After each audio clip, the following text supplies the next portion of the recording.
Hi, how's it going? This is resident of Collinwood. I'm here to do my final read along for tonight. This is for The Return of Dark Shadows, written by John Philip Betancourt, Series 4, Chapter 6, The Secret Name. Morning at Collinwood was not like morning around other homes in Collinsport, Maine. In most places, the daytime would bring much relief to what the shadows brought overnight. But at Collinwood, the light of the day was only a reminder that soon night would fall again. Caleb and Kat celebrated their possible discovery of Caleb's father with a passionate night together. They were closer than they had ever been before. Their connection was so solid that with every kiss and every loving touch they could feel each other's soul. It was a love they never thought that they can rekindle. After so many years apart, after all, who would ever believe two high school sweethearts would last this long after a long breakup? But Caleb and Kat had. They lay in their large pillowy canopy bed, still snuggled close, Caleb resting his chin on Kate's head, Kate laying her head on his chest. They were glowing with love and excitement. They had planned to go later that day to Wincliffe again in demand to see David, no matter what Joanna had to say about it. As they rested, Kate got a call from her detective partner, Loomis McGovern. She bristled at the ringing phone, interrupting her quiet time with Caleb, but she hadn't been back to work in weeks since Leopold attacked her, and now she was getting back into the swing of things. She carefully rolled over the sheets twisted around her small body and picked up the cell phone next to her. "Hey, Loomis, what's up?" she said with a sleepy voice. "Morning. Hope I didn't wake you, but I really need to talk to you. I did the digging you asked about that on that asylum up in Bangor, and I found something you should know," Loomis said, looking down at the report that was handed to him from another police officer. "What is it?" Kate asked, intrigued. "Nothing serious, Nothing," Loomis' serious tone of voice. "Did you know your brother works there?" "He's the head of the nursing and orderly staff," Loomis asked. "What, Sebastian?" No, he told me he works for the advertising agency or something, not Wincliffe," Kate said in disbelief. "Well, unless he's moonlighting, I don't know, but he's definitely in charge in a big way over there. He works under a Dr. Grayson," Loomis confirmed. "We had the misfortune of meeting Dr. Grayson, actually, not the warmest bedside manner. So, you're sure Sebastian works there?" Kate asked for confirmation. "Absolutely," Loomis confirmed. "I'll call you back if I get any more info, but if I were you, I'd get Sebastian on the line ASAP," he added. Kate hung up the phone and turned to Caleb, who was laying next to her in bed, still glowing from their passionate night. Even though he was inches away from her, he hadn't been paying attention to the conversation until he missed what was happening. "Did you hear that?" Kate asked, adjusting the blankets that were twisted around her waist. "The call, sort of, not really. What did he say?" Caleb asked, kissing Kate's exposed neck. "So I asked Loomis to check in on some of the employees at Wincliffe to see if we could ask anyone else around there about your dad, and he told me my brother Sebastian was on the list of employees. Not only that, but He's like the head of the department there. He's never ever mentioned this to me, Kate said, still in shock over her own connection to Wincliffe. Well, that's good news, though, right? He won't lie to you. He'll be able to tell you why my father has been there and where he is. Caleb said, excited. I don't know. Don't you think it's weird that he never told me he worked there? Not just that he never told me, but that he told me he worked somewhere completely different? Kate noted. You know your brother Sebastian better than I do. Do you think there's a reason for him hiding this from you? Caleb asked as he got out of bed and picked up a pair of thrown pants from the floor. Kate wasn't really sure. All she could do was wonder just how much Sebastian knew, and how much he was going to tell her brother about David. They were close growing up, but there was a period in their lives that he seemed too distant himself, seemed to distance himself from her, and it was around the time she was starting to dating Caleb, but that was years and years ago when they were in high school and before their first breakup. Kat knew that if she was going to look into Wincliffe and her own brother was involved, that something much larger loomed on the horizon, not only for the Collins family, but for her own as well. The misty woods outside of Bangor were only 2 hours from Collinsport. Deep within the thick trees was a small cottage where Maggie and David were hiding. Maggie sat still on a chair in the room, still watching over David, who was starting to wake up after a very long and deep sleep. He turned over and noted the fire had gone out, and then turned towards the window that had a blaring morning light beaming into the cottage.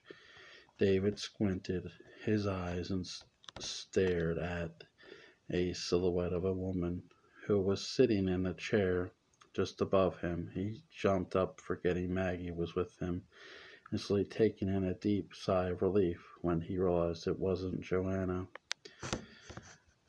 Good morning, Maggie said with a kind smile. Sorry, for a minute there I forgot where I was, David said, flattening out the wrinkles in the clothes he was wearing.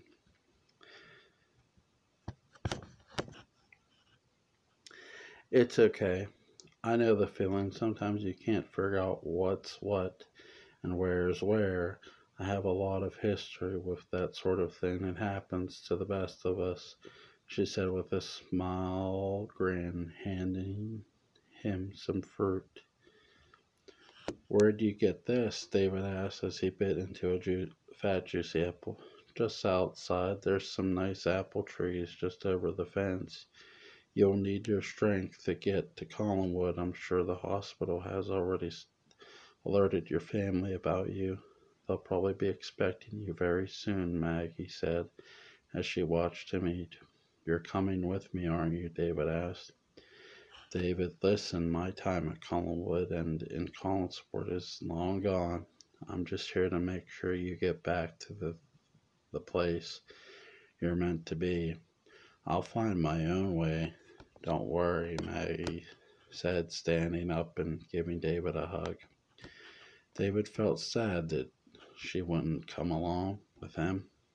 He was sure Carolyn would have loved to see her old friend Maggie after so many years, but he felt deep inside that this was not something he should push. Maggie was always someone who was strong-willed. He knew she wouldn't be persuaded. Where will you go? David asked sadly. Don't worry about me. I'll find my way. I always have here. I've packed you a few things. It's mostly fruits from around the cottage, but I also found this old jug back in one of these rooms, and I put some water in it for you. You'll need it. The walk to Collinsport is about 2 miles, but if you stick to the main roads out in front and go east, you'll be just fine," Maggie explained. David grabbed the bag, and Maggie sat up for him and reached over and pulled Maggie in for another tight hug. He was so grateful for all she had done for him. Without her, he might have not ever made it out of Wyncliffe. And now he was free and hopefully about to be reconnected with his family, a family he knew needed answers to so many questions. "David, it's time," Maggie said in a whisper-like voice. Okay.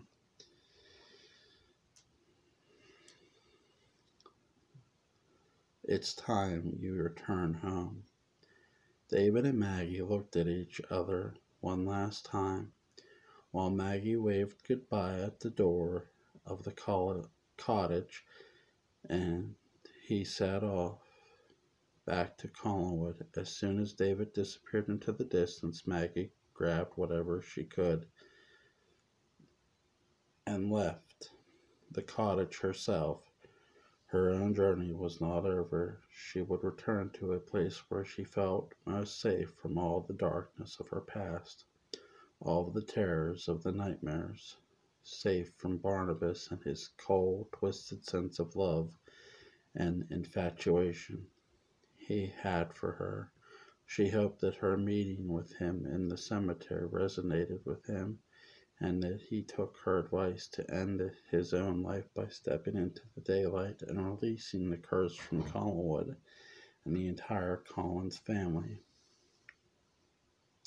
The afternoon sun turned into an overcast evening. The clouds clustered around the coastline like a group of gray sheep scurrying down a rocky path.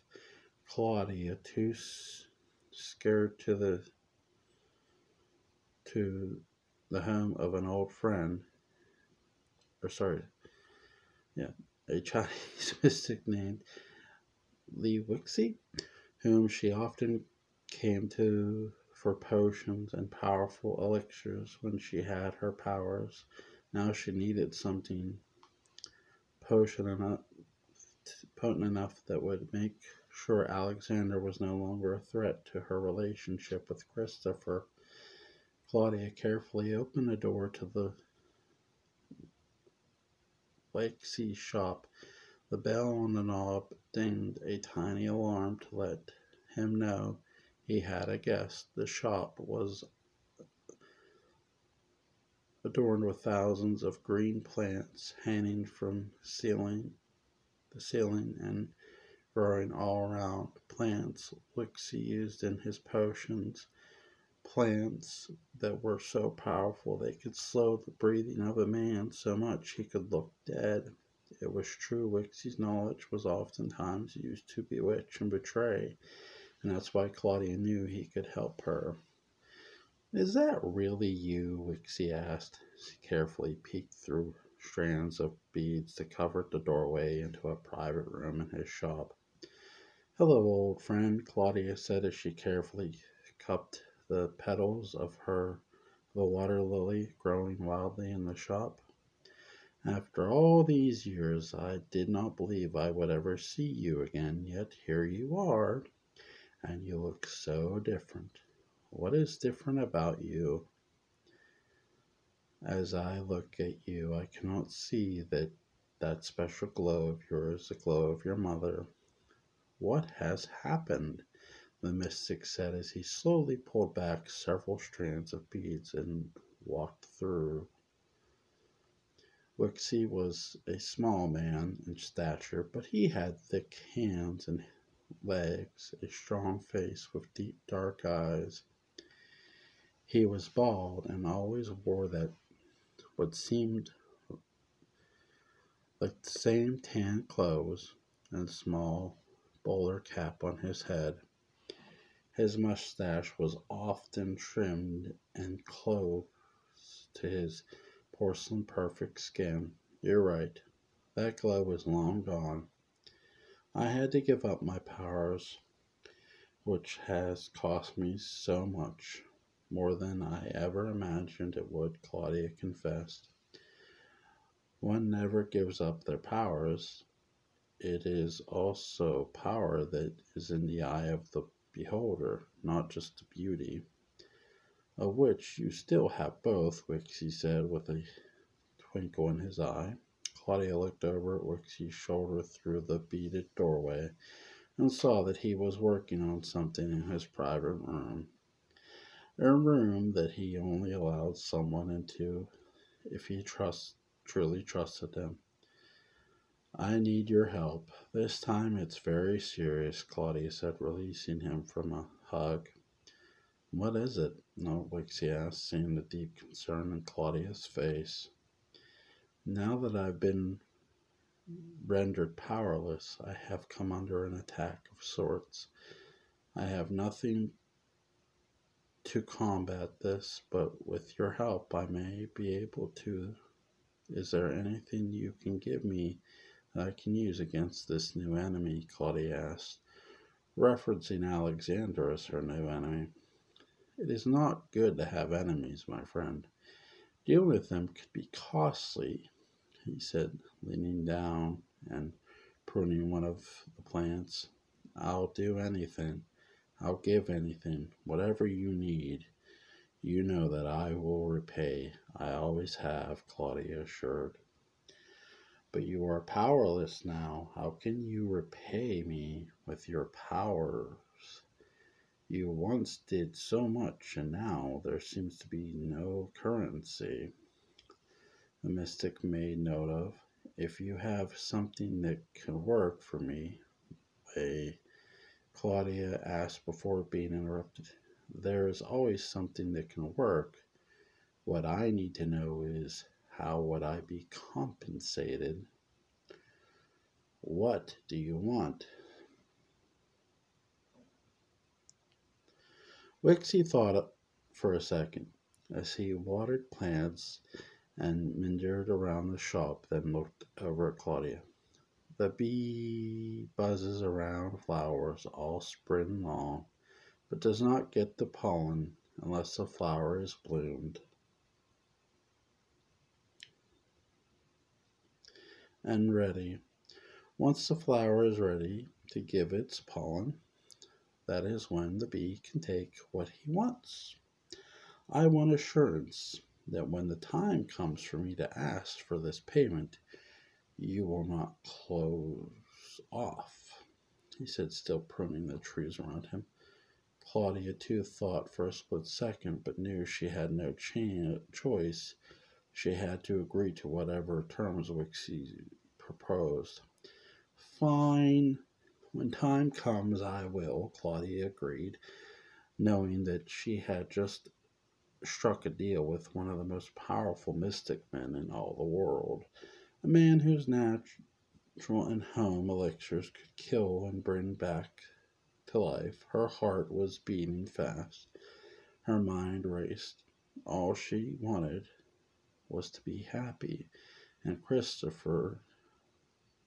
with Christopher, and now she had made a deal that could do that, but at what cost?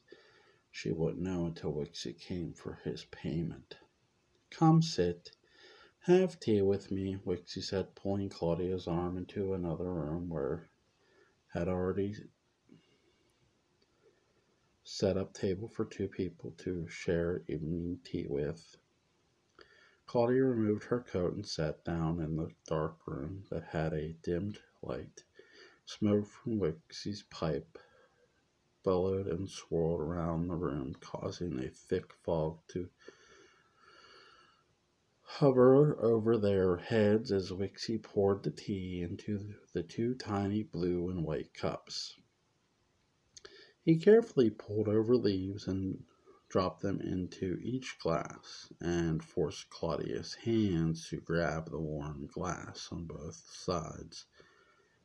Think deep and profoundly of this enemy, and close your eyes, he said as Claudia complied. The leaves in the tea began to swirl and spin in the glass as they were being stirred faster and faster, and the spun until they started to radiate a bright white light that beamed from Claudia's cup. Then the hot water began to boil in Claudia's hands, but she felt no heat. Her eyes still tightly closed. Wixie leaned over and looked into the cup. In the cup were the hopes, dreams, fears, and enemies of Claudia, and almost all of them ended with the faces of Alexander Thorne, the woman attempting to steal back Christopher from Claudia by crude manipulation. Once Lexi understood Claudia's plight, he slammed a top onto the tea cup, blackening out the light that came from inside. The noise startled Claudia, and she snapped open her eyes to find Wixie across the room in one of his many apothecary drawers, pulling out little bags. He looked over all the bags and carefully chose one of them, thin red leaves in it, with thin red leaves in it, to come back to and came back to the table.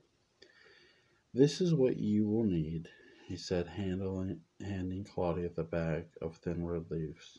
"What are they?" she said, looking over the bag carefully.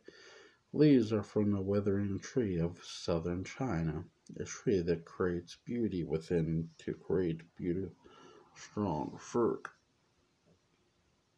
Sorry.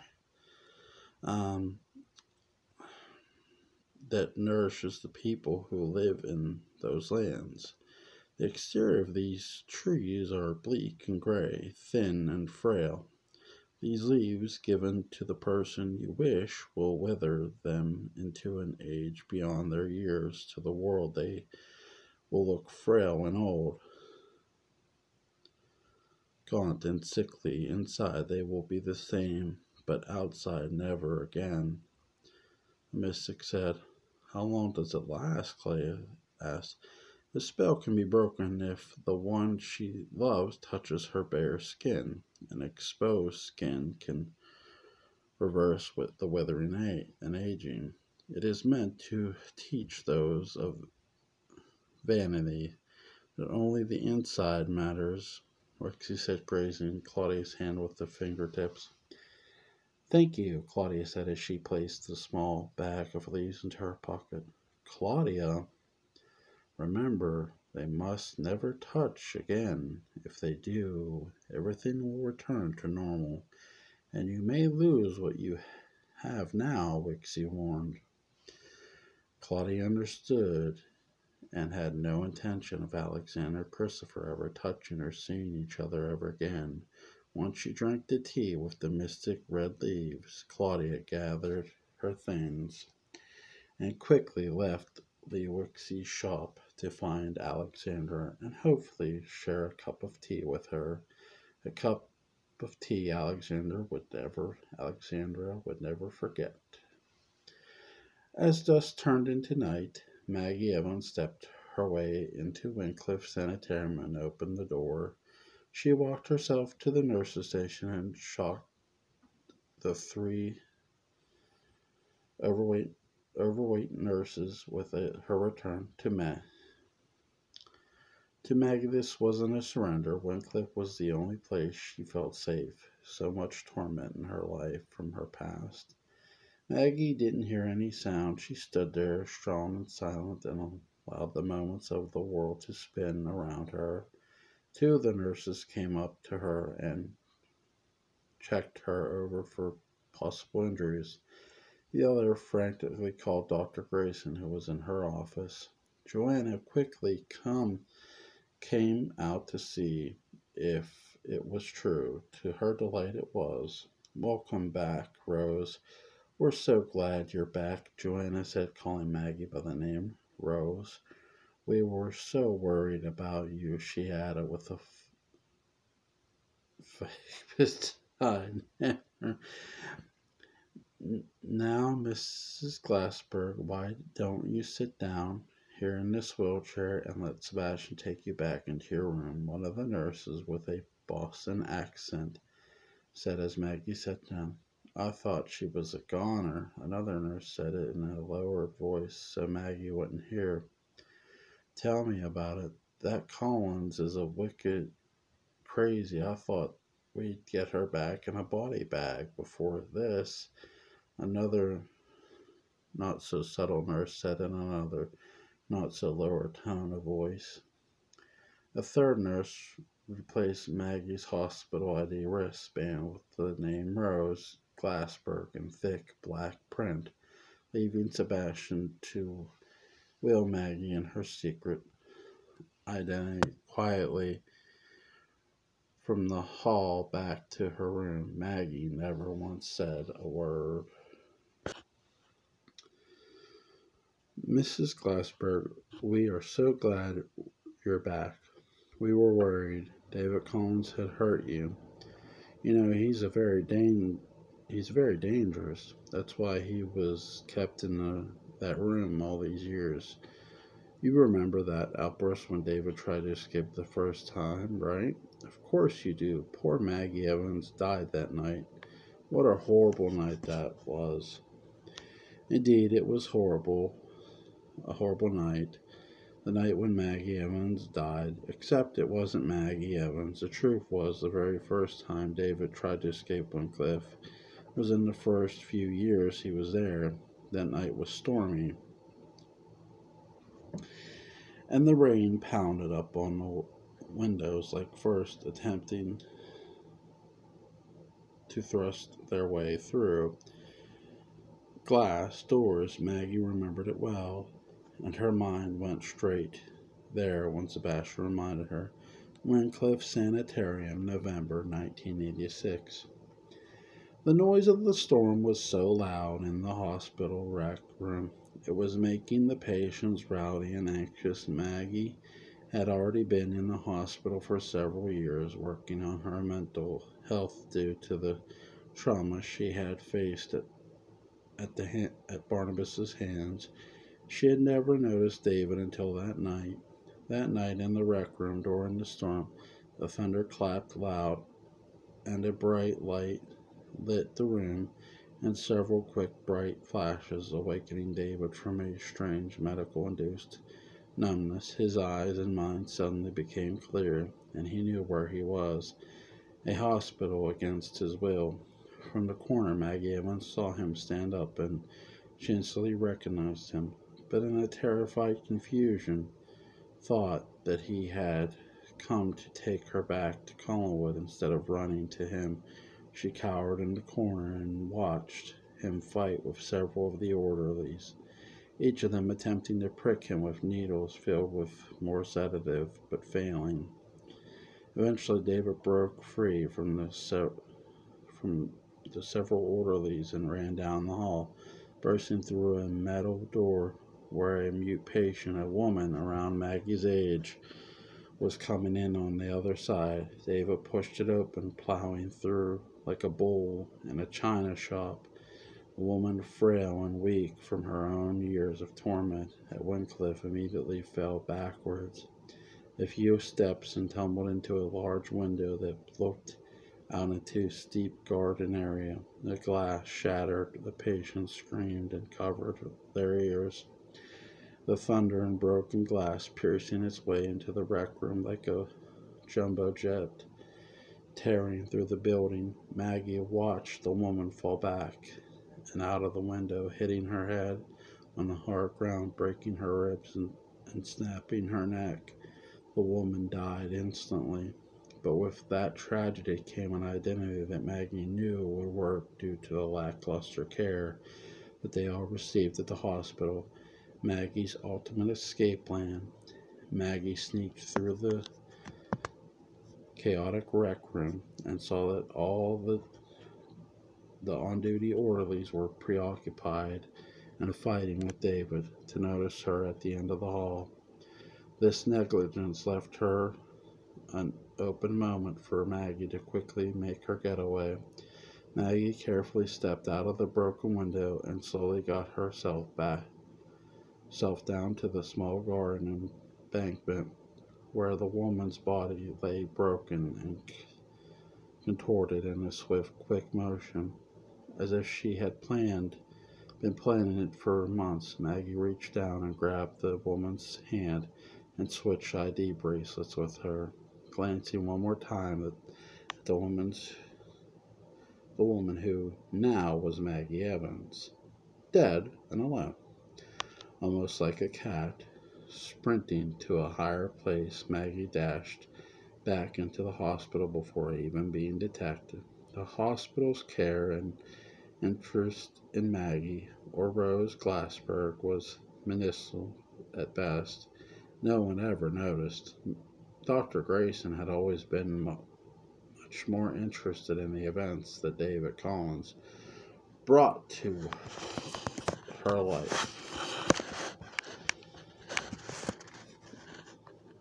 than anyone else. The scandal of a patient dying in a manner that she had would have been shut down when Cliff Sanitarium due to any amount of malpractice suits and would have been exposed. Joanna Grayson for the negligence mental health profession that she was. Maggie's death would be fled as a suicide and remain well guarded secret. Whatever happens, whomever asked, this woman took her own life. Is that understood? Make sure you get everyone to sign and be on board with this, Sebastian, Joanna requested as she looked out the broken window as the two orderlies carried the dead body of Maggie Evans back into the asylum. Later, Joanna signed the final forged death notice of the official papers with Maggie's name on the top and filed them away. Who do you call? You can't not tell her family that she died, Sebastian said as Joanna handed him Maggie's file. She supposedly had ties to the Collins family. I have my contact. The Collins would notify whoever needs to know. Other than that, we don't have to tell anyone else, Joanna said coldly as she closed the drawer of her filing cabinet. On that day, in 1986, Maggie Evans died and Rose Glassberg lived. A perfect disguise, one that the real-life Maggie hoped would keep her safe from Barnabas and all her past demons that haunted her every single day.